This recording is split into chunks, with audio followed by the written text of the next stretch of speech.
Hi friends, ఈరోజు మన log వచ్చి కాకరకాయ బంగాళదుంప ఫ్రై. అది ఎలా చేసుకోవాలో చూపిస్తాను రండి.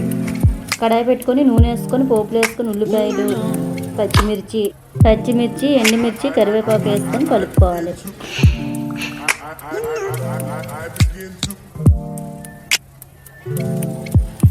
కాకరకాయని చిన్న చిన్నగా ముక్కలుగా కట్ చేసుకొని పక్కన పెట్టుకోవాలి. ఉల్లిపాయ వేగాక కాకరకాయ వేసుకోవాలి. కాకరకాయ వేసుకున్నాక కొంచెం మగ్గాలి.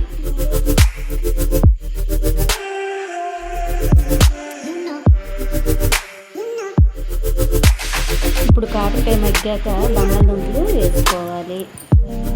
బంగాళదుంపలు కాకరకాయలు వేసుకున్నాక పసుపు, సాల్ట్ వేసి కలుపుకోవాలి. కలిపి మూత పెట్టుకోవాలి.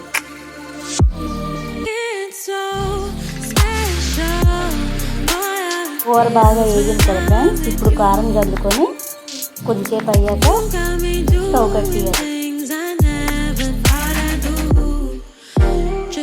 దింపుకున్నాం కదా ఫ్రెండ్స్, ఒక బౌల్లో సర్వ్ చేసుకోవాలి. కూర చాలా బాగా కుదిరింది ఫ్రెండ్స్. మీరు కూడా ఒకసారి ఇంట్లో ట్రై చేసి చూడండి. మీ పిల్లలు కూడా ఇష్టంగా తింటారు.